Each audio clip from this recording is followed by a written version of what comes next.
Hi, everybody. Hope everybody's doing reasonably well, and you're spending this time between Christmas and New Year's trying to rest a bit, relax. We have a few questions. Thanks, guys, for sending some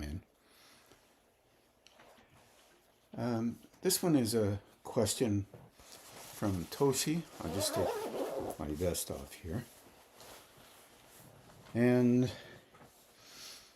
Toshi says, I'm fascinated by research that suggests psychedelic substances, such as those used in shamanistic rituals, and apparently increase the plasticity of the brain. My understanding of this concept is that the brain, neurons, can make new connections and learn new ways of doing things. In other words, you can teach an old dog new tricks. In other words, you can shift your personality.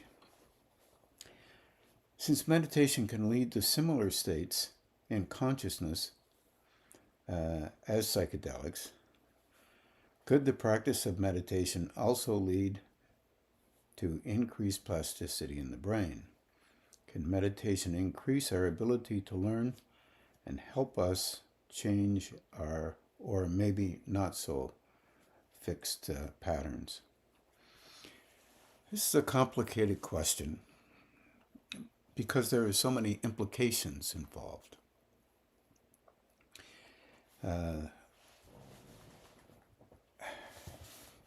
Where to start? In the Himalayas, or in India, period, many yogis have used substances to attain what they believe is higher states. The implication is these higher states help them to become more sensitive to the world around them, and at the same time they become, I won't say hooked, but certainly dependent on using these substances for a purpose that relates to engaging in a world where they become superior to others. Okay, what's that really mean? More spiritual than others, as defined by the user, or a person who really is not necessarily focused on spiritual processes, but focused on, it can be a good thing, helping others. It can be a not so good thing, not so much helping others. This is a way of looking at it that is, how can I put this? Not as real as what we think might be true. Yes, others use meditation, and there is a reason why they use meditation, because they know that through meditation you begin to have a fusion with higher states, little by little, and that fusion begins to not obliterate the personality, but engage the personality in a learning process, heavy on the process, that allows them to slowly back away from the vitality, or, wrong word, the importance of the individual as a spiritual person, as seen from the point of view of an average person. It's a dilemma, because in those that I've seen, at least, what the drugs do is emphasize the personality as an individual who, from their perspective, is very, let's say, valuable as a spiritual person, and goes about acting that way. This is a dilemma because it can happen the same way with meditation. But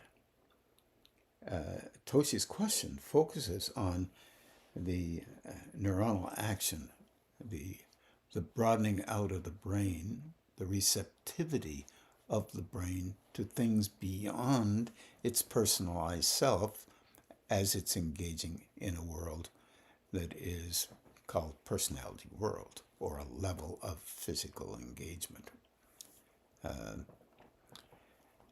That physical engagement means the personality becomes really important in relating to others and to itself.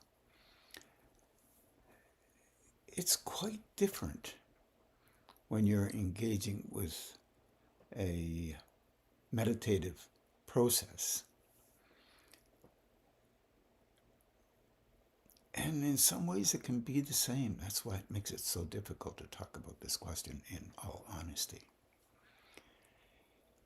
You can become a great meditator, quotation marks, and walk around with the sense that you're a really exceptional meditator, therefore you're spiritual.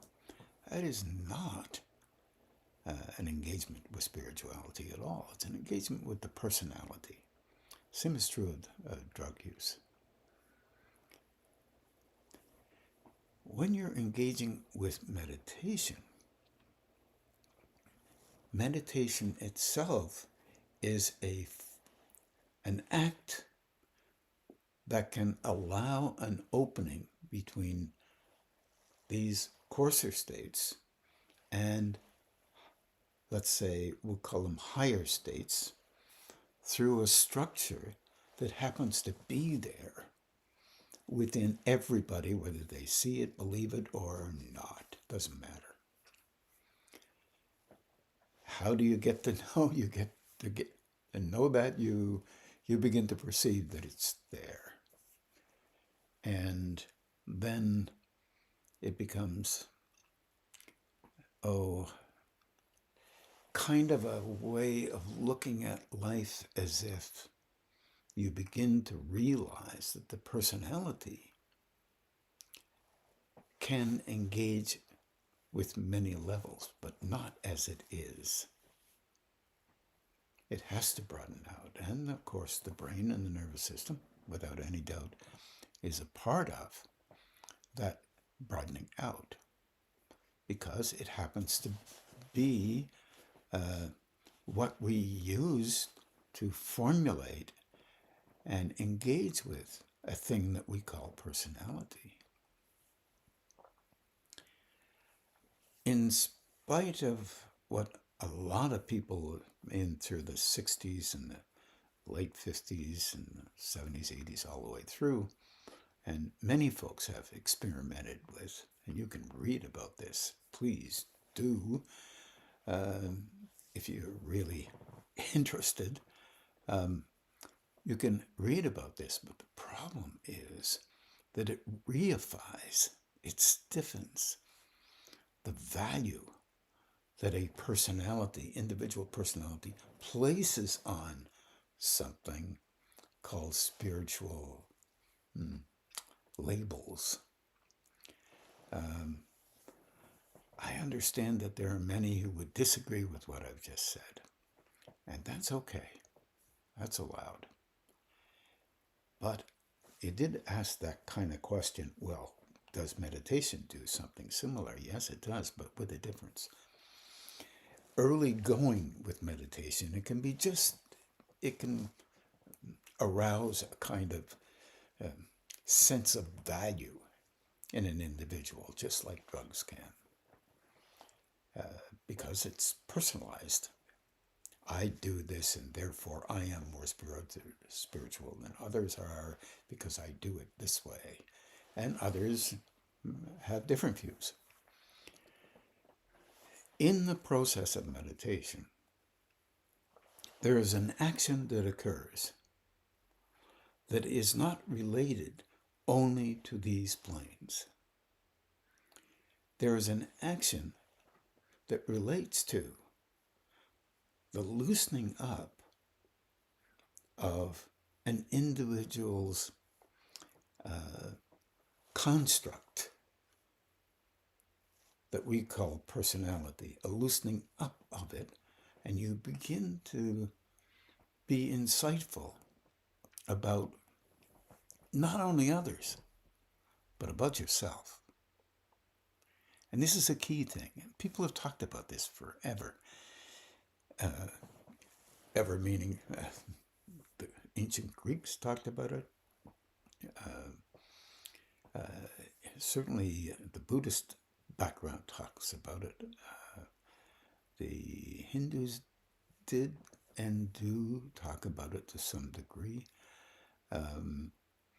It's a little talked about slightly differently, but in a coarser level like we live in, there's this process of personality, us, and how we engage in life is like a wedge that we try to press this wedge into a higher state, like with pressure, and a lot of people say with will, or some say with kindness, with respect, with non-judgment, with softness, with humility,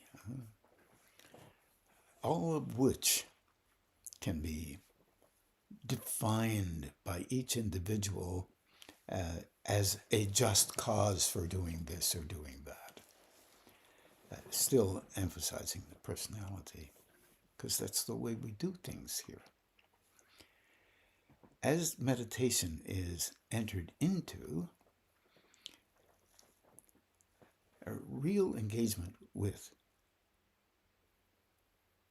spiritual flow is linking that flow that you have in you already, that you use for creating a personality, unknown to us, of course, and another state which is just out of the realm of the astral structure as it relates to this form, or the mental structure as it relates to these planes. Yet it can be subtle.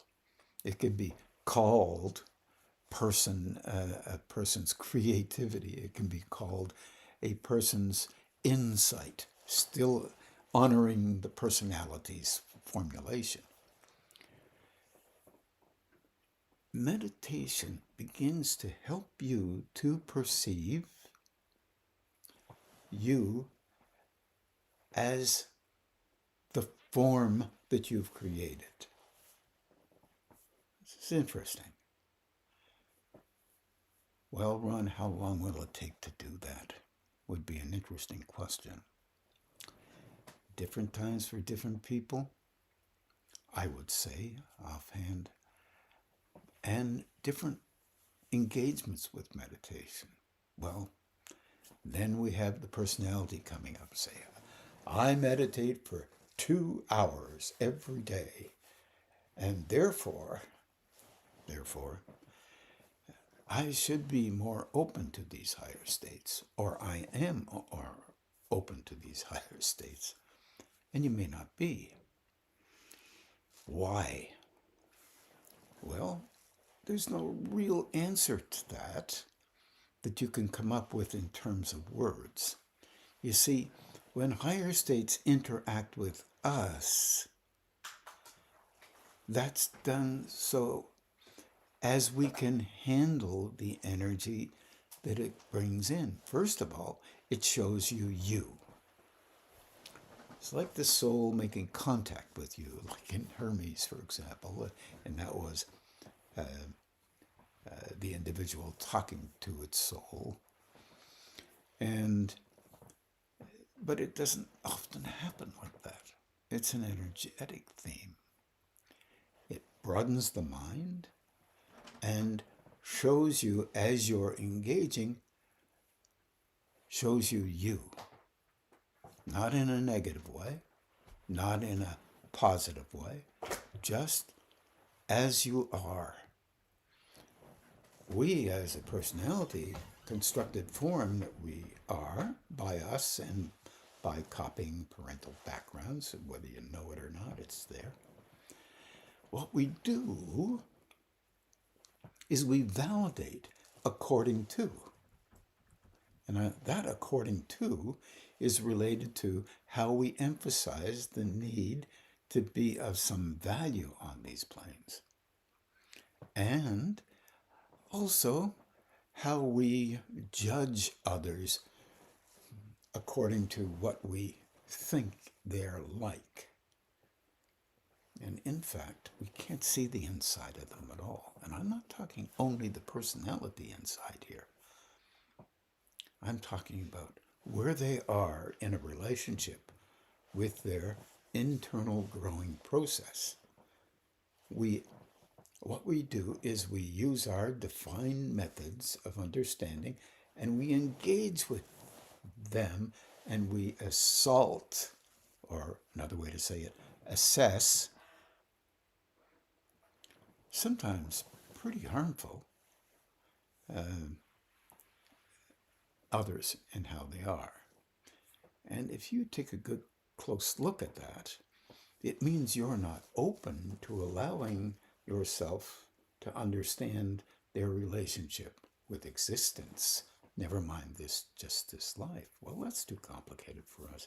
We're not going to do that. We're going to do let's say, the thing that we think we need to do.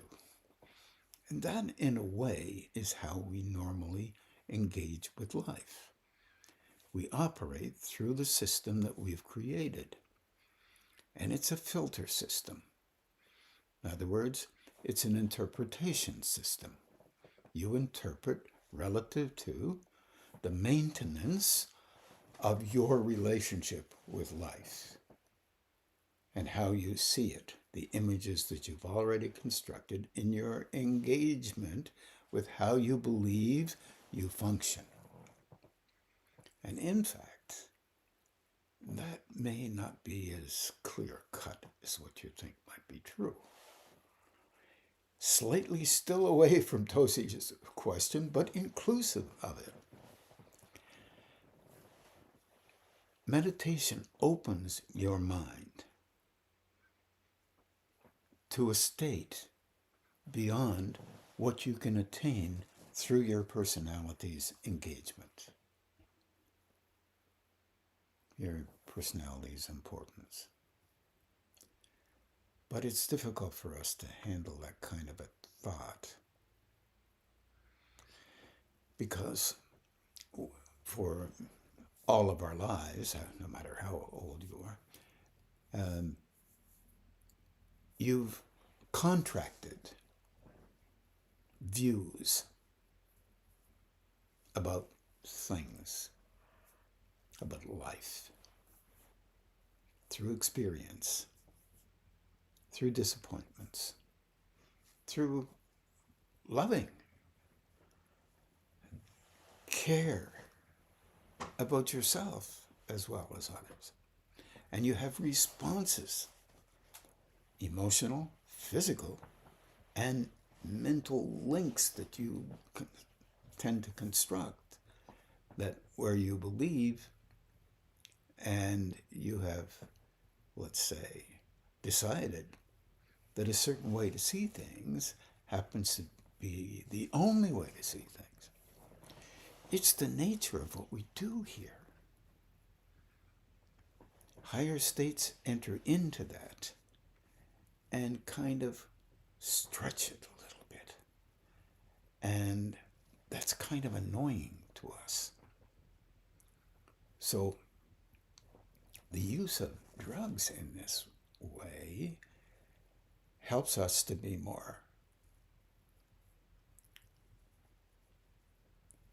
let's say, receptive to the view that since you have done this, you've expanded your mind, and therefore you have a better view than anybody else. That's still personality orientation. The other way of looking at it, eventually through meditation, you look at these things and you say, ah, my goodness. Sometimes I would have thought that I would be perfectly right in this or that, or definitely not agree, but I didn't understand. I didn't see the background part. And now I understand how that activity must be functional for that person. And they need to be there for that reason. These are very interesting. It's very fascinating. I remember a story about a Christian monk who was quite fascinated with the fact that every time he knelt on his knees and his feet and his buttocks were close together, he felt dizzy. He felt as if he was swimming in a different, strange level. And he would, at that time, begin to pray. And it would clear his mind, and he felt love come in tremendously.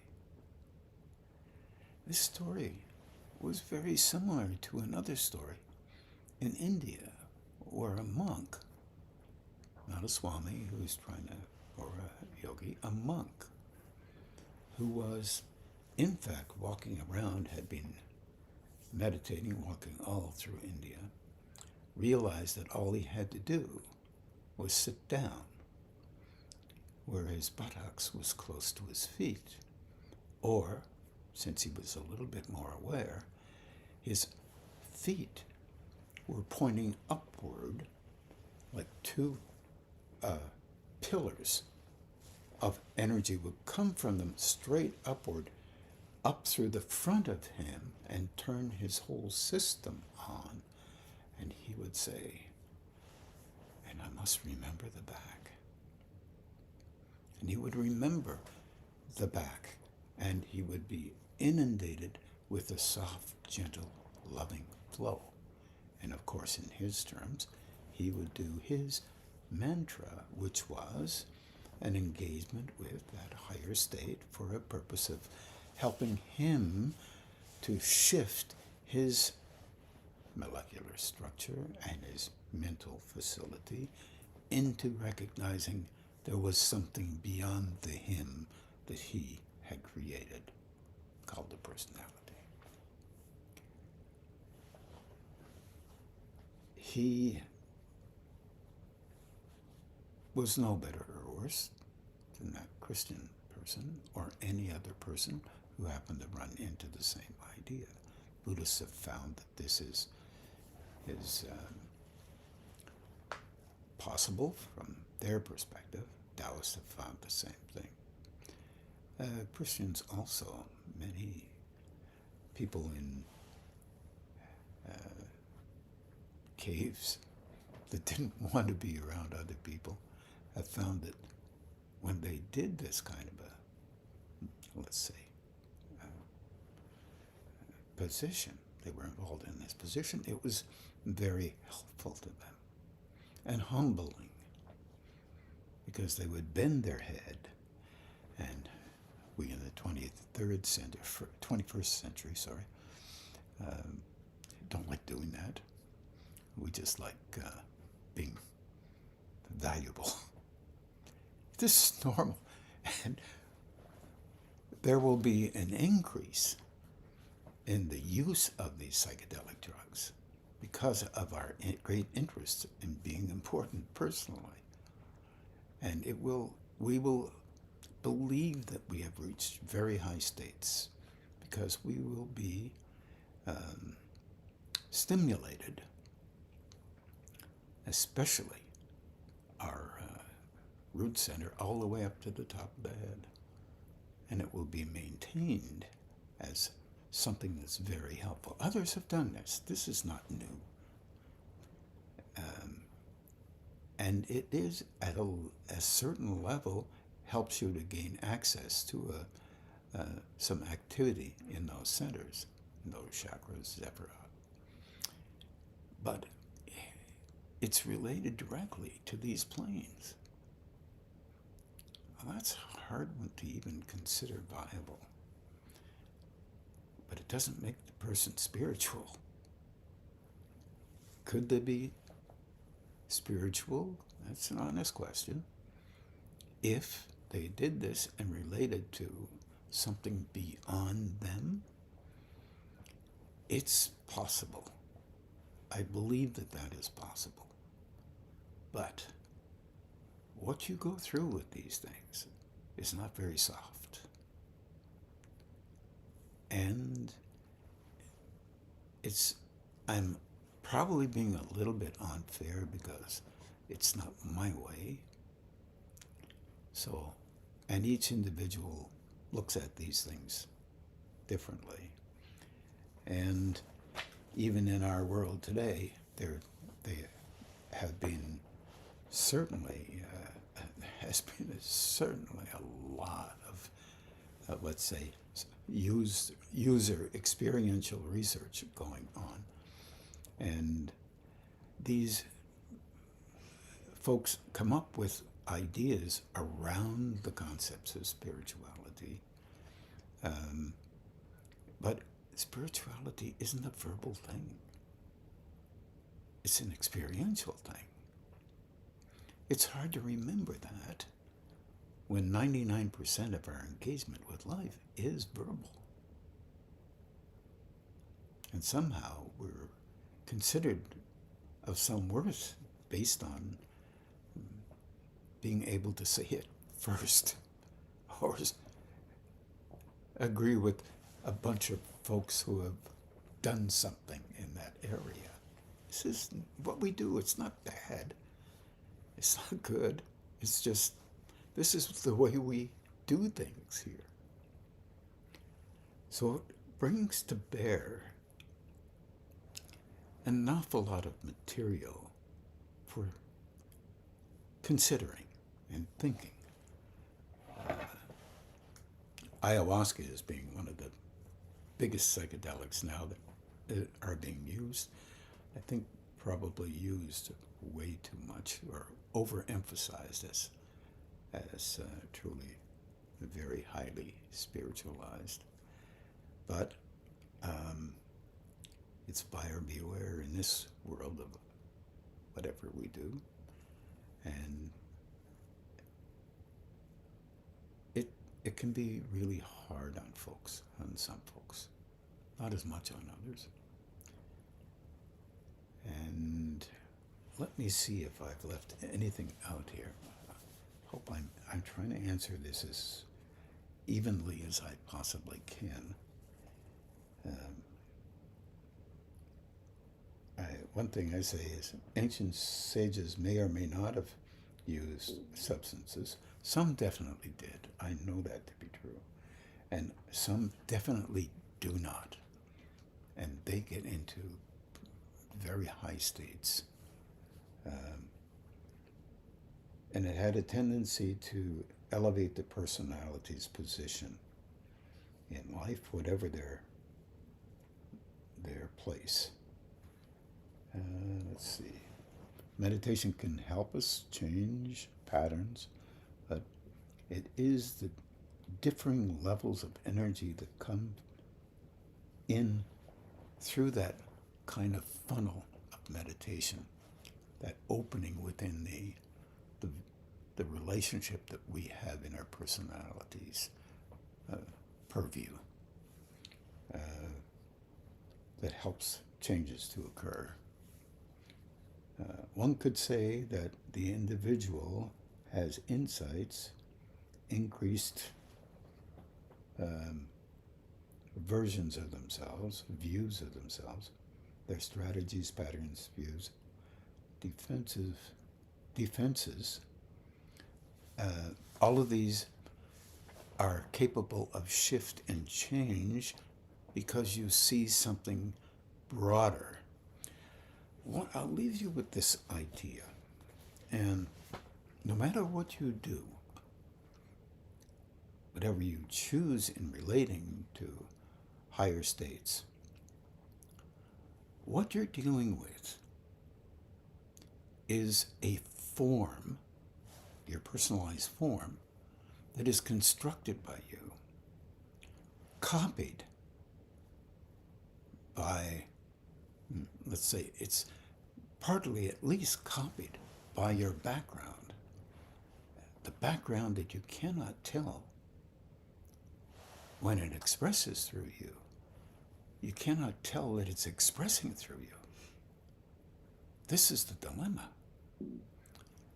In the opening of your mind, you start to watch it as if from a distance, but right there, expressing itself, and it's still difficult to handle. It is thought sometimes that if you do some of this psychedelic engagement, that you can make sense of something, but it is found that you still emphasize the tool structure that you constructed. This personalization becomes the form that you, in a kind of a way, define, and you use it relative to your definitions of what spirituality should look like according to your view, or your kind of view that you've already constructed. So you end up being involved with the pattern that you believe is already there, and you may not see it, but it's already there, and how you think a spiritual person should be, so that's how you act out. It's possible that that is very difficult to let go of. In both cases, until that higher state allows an engagement with something beyond that, beyond what we know and see or perceive. I'm not talking about clairvoyance here. I'm talking about the clarity of knowing something beyond what we believe is there in existence. And that, I'm not talking about weird stuff here. I'm just talking about a recognition of something beyond you that is valuable, loving, compassionate, if you will call it that. And the concept of humbling is more like, my gosh, I didn't know. And it touches you in a place that is firmly reified in you and spreads that out and lets you know that you're okay. Even if it's so profound, you're still okay as a growing person. I don't know how that sits with you, but that's the best I can do tonight. And we can move along now to Maureen Flora from Ohio. During the December Zoom workshop, you mentioned that the physical being could be on different planes. This has stuck with me. I'm pondering. My pondering has not taken me very far, and I wonder if you could elaborate on the physical being. I'm not quite sure what you're saying. If you could elaborate on the physical being, on difference. Say again, on the physical being what? and on difference in different planes. So that was Marlene talking, just in case you wanted to know. This is a little bit interesting. First of all, a bit like I was just talking about. If you look in the mirror, you see a physical form, whatever that form is. If you engage with others, you engage with them in relationship to their physical form. Well, not quite only that though, right? Within that physical construct that we have emotions. We have a sensing mechanism. And we have a mind, a brain, that if it's something in there, we call it our brain, our mind. Or I was thinking, I reacted, I was feeling this. These are all different levels uniting in a single form.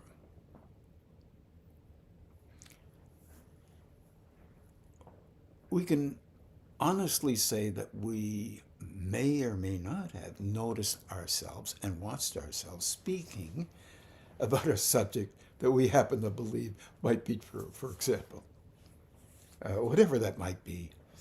And we have knee-jerk reactions to if someone doesn't agree with us. Well, many of us do. You may not, but many of us do. That, you can notice the difference if it's emotion, but you can't if it's some kind of rightness involved with it. You know you're more right than other people are. You can't notice the difference. You just use the form. And that's a physical, very legitimate physical form that includes the body, includes your sensing mechanisms that are focused on your emotion, and what goes on in your head. And you assume that what goes on in your head is validated, but it's validated by what you think might be true. It's validated by the tool that you have constructed in life for the purpose of engaging in life. All of us have this. Sometimes people are very schooled in certain ways of engaging. They're schooled that way because to engage in that department, they need to be schooled in that manner. Trained. If you're trained to value how you believe you need to speak to be validated as right, that would be still involved with kind of training of your personality to do that kind of thing. This is just stuff that we all do. Not extra special, by the way, and even not necessarily very, let's say, perfect. Just is the way we do things. We don't think of it that way. Much of our interaction is reflexive. It's an automatic thing. You come up with an idea, you look to find information about making sure your idea is right, the same as we did in research processes in university or college or wherever you went, to prove a point. Well, there's so much information out there. It doesn't mean you prove anything, because there's all kinds of stuff out there. But you do that in accordance with what you believe might be true. That's still related to the personality, really based on the physical plane. Pretty rational, normal stuff. Everyone does this. Like it or not, you still do it. Moving into an understanding of that only physical movement. In the old days, they used to carry guns. Make sure you could fight with your fists. Otherwise, you can survive. And that's the way it was. Others learned how to use their tongue. It's called speaking. But emotion was still used in any of those things for the purpose of moving forward past the physical in a kind of a way, but using the physical at the same time. So there's physical emotion, there's physical way of thinking, there's a constructed way, and there are other methods of thinking. You can be taught how to become more creative, for example, by doing certain things. In the old days, they used to talk about that right brain stuff. They found that that's not entirely perfectly true, because both sides of the brain are used for creativity, and this is very important. This is just information that's come out of research in the last, let's say, 5 years or so. But well known by researchers, but not well known by, unless you've read about it yourself. You see, we grab onto things. And it's what we've done. And we look for constructed systems that we can grab onto. It's what we do. So that's part of the emotional, physical makeup. Physical makeup. 3 levels we've talked about. Mental, emotional, and physical. They're all physical levels of those. If you have a higher state engagement with emotion, emotion is calm. Calmer. With mind, mind becomes quieter. If you become involved with higher states, through that quiet system, it engages to help you to be able to handle higher state engagement at these levels where you can function.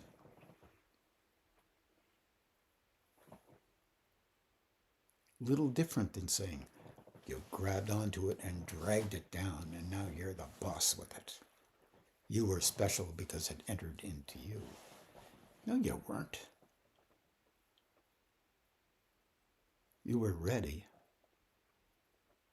and you just haven't figured out it's not about you. And that would be, for some Marine, they would say, well, they would talk about the chakras, for example. 7 chakras, and only 7 chakras. Well, there's more, but it doesn't matter. But for every 7, there's 7 levels in each chakra related to other levels, other chakras, and 7 levels in them.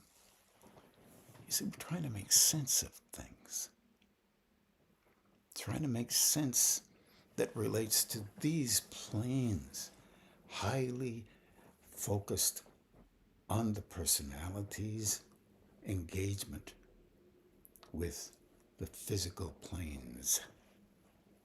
Physical planes. The personality is a physical construct, an emotional construct, a mental construct. It's a place where things come together, but only relative to what you have learned for the purpose of validating the form that you have constructed or has been constructed in relationship to your background, your experience perhaps, but your theories for sure, because it's still part of that mental process. On these planes, there's no perfect process. It's just not real. because we can't handle the loving expression yet that can operate through you. Well, right away, at that statement, somebody will honestly say, but I get loving engagement coming into me.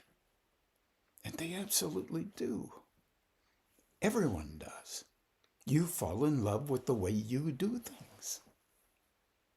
And it can be soft, but it can be charged because it just depends on your experience and your baseline tool that you have constructed. All of us have grown from the time that we were in our mother's womb. I don't think anybody's been hatched. Not sure about that, but nonetheless, I don't think so. And in that structure, there is a construct there.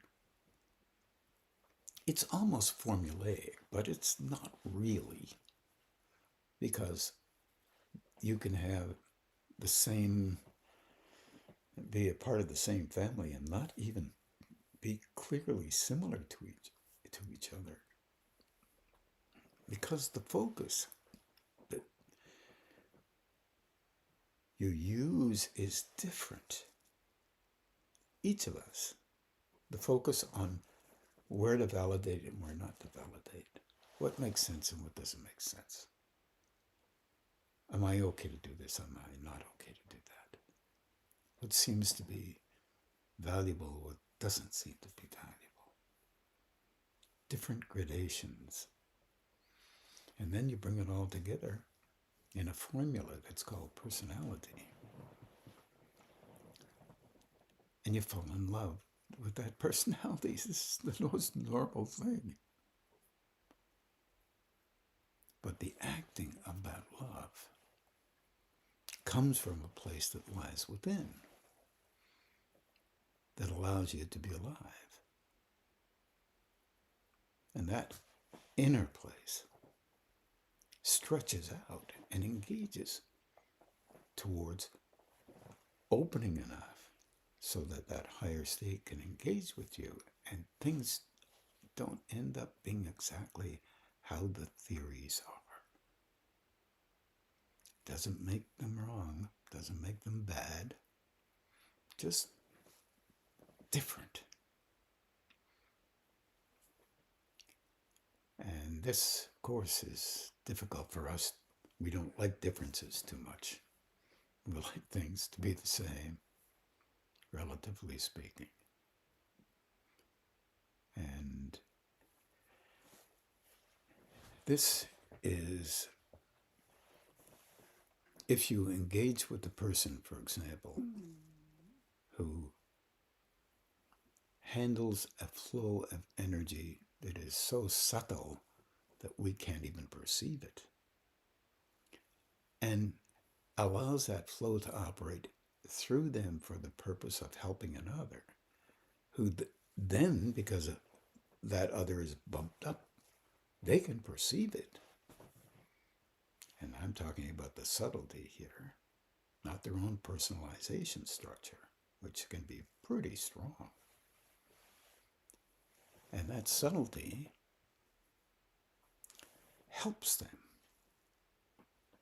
to engage with a higher state for a purpose of helping others. This you've heard me talk about for a long time, some of you. But I hope that helps a little bit, Maureen. It's really difficult for us to handle the idea that as a species, no disrespect to anybody or anything, we are really learners. And we're reasonably young and becoming aware of these higher states. And we have tremendously interesting ideas about what it should look like. I think if it's true to form, those higher states will try to use the language of what we think might be true until we can handle what is true. That's a possibility, because that would be kind, and at least to some degree initially respectful of a species that is in some form attempting in their own way to be better than they were yesterday, at least in their own imaginings. And subtly, sometimes wonderfully, some are. And I would say that I love meeting those folks. I've met a lot of people in my life, and fortunately for me, many have been wonderful people. And for that, I'm grateful. So I thank you so much for that question, Antoshi. And I wish you a wonderful new year, at least the best we can handle. And please take care of yourselves. And now we're going to meditate. Marlene will do the fixings.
Ec in principium in die virtutis tuae, in splendoribus sanctorum,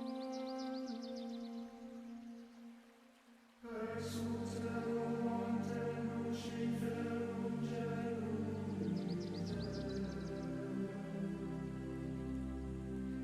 Dixit Dominus Domino meo, sede Alexis mei, done quodam inimicos tuos, scavenum velum tuum.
Iesu dulcis memoria,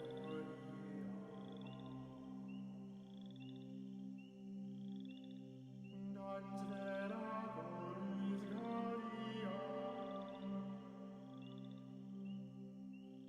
sed super mele omnia, eius dulcis presentia.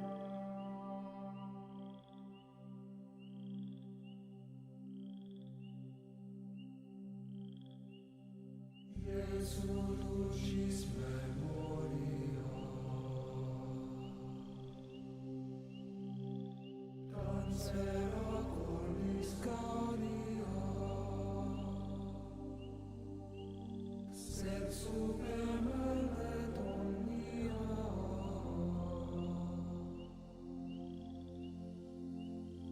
eius dulcis presentia.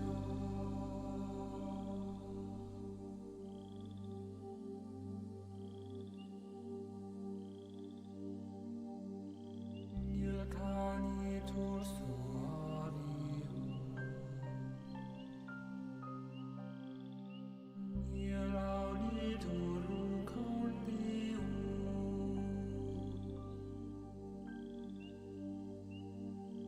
nil cogitatur dulcium,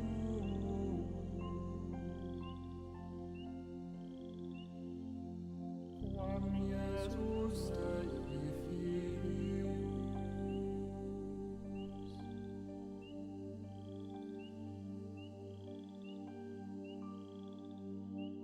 Nil canitus suavius, nil auditur condius, nil cogitatur dulcius,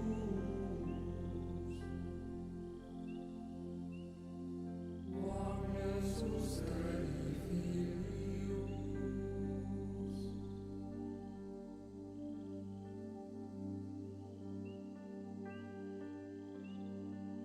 Iesus est venire vivus,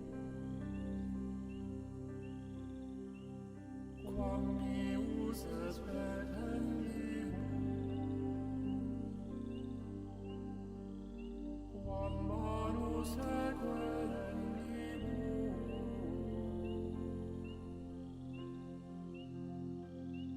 sed quid invenientibus.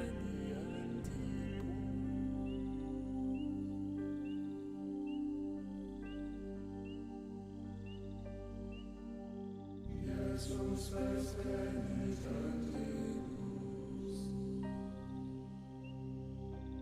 quam pius est petentibus,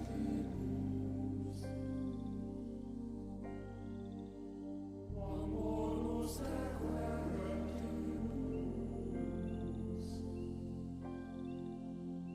sed quid invenientibus.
in nostra integralia,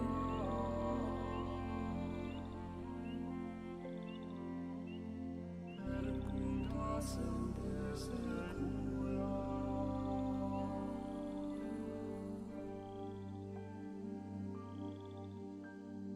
Si Jesum nostrum gaudium, qui es futurus plenum,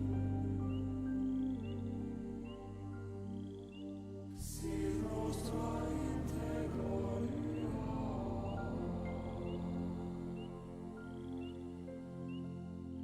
per cunta semper secula.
Adoro te, devomo te, latent Deitas, que subis figuris, vere latitas, tibi secor merum, totum subdici,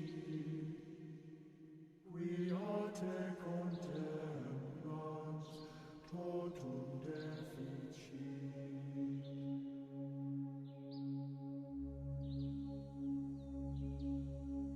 Visus tactus gustus in te fallitur, sed auditus solo tuto creditur.